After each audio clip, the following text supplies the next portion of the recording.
Neste vídeo vamos detalhar tudo o que você precisa saber sobre a nova Lei Complementar 224 de 2025. Então, bora lá para nosso conteúdo. Olha só, uma nova lei no Brasil está vindo para mudar completamente as regras do jogo dos incentivos fiscais.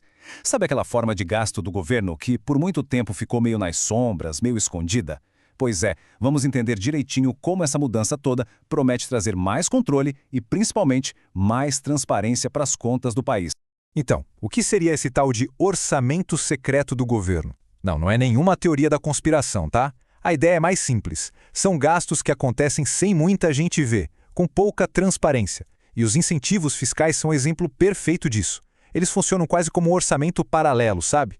O governo simplesmente abre mão de arrecadar bilhões de reais, mas sem ter um controle muito firme sobre o que esse investimento traz de volta para a sociedade. Para simplificar, o incentivo fiscal é basicamente um descontão nos impostos. O governo dá esse desconto para certas empresas para, em tese, aquecer a economia. Só que tem um porém. Por anos e anos, esses descontos foram distribuídos sem um controle muito claro para saber se funcionavam mesmo. E isso acabou virando uma despesa pública gigantesca e praticamente invisível. Ok, então como é que se resolve esse problema? Bom, a primeira parte da solução, o primeiro pilar dessa mudança, é justamente criar um conjunto de regras bem mais duras, bem mais rígidas para qualquer benefício fiscal que for concedido de agora em diante. E a resposta para isso tem nome e sobrenome: Lei Complementar 224 de 2025. Pensa nela como se fosse um novo manual de instruções para o governo. Um manual que diz exatamente o que precisa ser feito, tintim por tintim, antes de perdoar qualquer centavo de imposto. E olha, essas novas exigências são um verdadeiro divisor de águas. Primeiro, todo benefício novo já tem que nascer com data para morrer. No máximo, 5 anos. Acabou o benefício eterno. Segundo, tem que ter metas claras, que dê para medir. E aí vem a grande virada. Se não entregar o resultado que prometeu, o benefício, não é renovado. Simples assim. E para fechar com chave de ouro, transparência total. O nome de quem recebe e o valor vão ser publicados para todo mundo ver. Isso muda tudo, né? A gente está falando do fim daquela cultura de só dar o benefício e pronto, sem pedir nada em troca. Agora a lógica é outra. A regra é clara. Para cada real de imposto que o governo não arrecada, ele vai exigir resultado e responsabilidade. Beleza, mas a lei não olha só para o futuro, não. Ela também mexe com quem já tem benefício hoje. E mexe de um jeito bem drástico, com um corte geral, um corte linear. E aqui a coisa fica bem direta. A lei manda cortar em 10% a maioria dos incentivos fiscais que já existem. É isso mesmo. Aquele descontão que muitas empresas tinham vai ficar um pouco menor. Mas como esse corte funciona na prática? É bem simples. Pensa numa empresa que não pagava nada de um imposto, a tal da alíquota zero. Agora ela vai ter que pagar 10% do que seria o imposto normal. Ou um crédito fiscal de R$ 100, agora ele passa a valer só 90. E essa mesma lógica vale para vários outros tipos de benefício. No fim das contas, o valor do incentivo diminui para quase todo mundo. Mas atenção, esse corte não é para todo mundo. A lei protegeu algumas áreas que são consideradas estratégicas ou que têm um impacto social muito grande. Então, coisas como a cesta básica, a Zona Franca de Manaus, programas como Minha Casa Minha Vida e o ProUni. E também empresas de tecnologia e semicondutores, esses aí escaparam do corte. E a estratégia de controle não para por aí, não. Além de cortar os benefícios que já existem e criar regras novas, a lei faz algo inédito.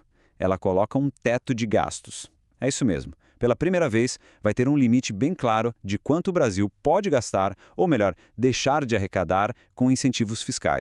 E esse limite foi definido em 2% do PIB, o Produto Interno Bruto. Isso funciona como uma âncora, sabe? Uma trava para impedir que esses gastos com incentivos fiscais cresçam sem parar e acabem bagunçando o orçamento do país lá na frente. Certo. A lei não fica só nas regras gerais. Ela também vai em alvos bem específicos para garantir que os impostos sejam pagos. E um dos alvos mais claros dessa nova fase é um mercado que não para de crescer, o das apostas online. Exatamente. O setor de apostas de cota fixa, que inclui as apostas esportivas, virou um caso de estudo. A lei traz um mecanismo novo para garantir que os impostos ali sejam de fato recolhidos. A grande sacada aqui é o que chamam de responsabilidade solidária. Antes era assim: se um site de aposta ilegal não pagasse o imposto, o problema era só dele. Agora a coisa muda de figura. A conta pode chegar para todo mundo que ajuda essa operação a acontecer. As empresas que processam os pagamentos, as agências que fazem a propaganda, todo mundo entra na dança. É uma forma de fechar o cerco e deixar a vida de quem opera na ilegalidade bem mais difícil. Bom, a gente viu os detalhes. Agora vamos dar um passo para trás e olhar o quadro completo. O que tudo isso significa no final das contas? Dá para resumir essa lei em 4 pontos-chave. Primeiro, responsabilidade. Os benefícios vão ter que provar que valem a pena. Segundo, austeridade. O gasto total com isso vai ser cortado e vai ter um limite. Terceiro, responsabilização, fechando as brechas para garantir que os impostos sejam pagos. E por último, mas super importante, transparência. Todo mundo vai poder saber quem ganha o... E o cronograma? Quando tudo isso vira realidade? Bom, a lei foi publicada em dezembro de 2025. As novas regras para conceder benefícios já começam a valer em 1º de janeiro de 2026. Aí, lá para abril de 2026, começa a ser aplicado aquele corte de 10% nos benefícios que já existem. Ou seja, a transformação já está a todo vapor. E tudo isso nos leva à grande pergunta, né?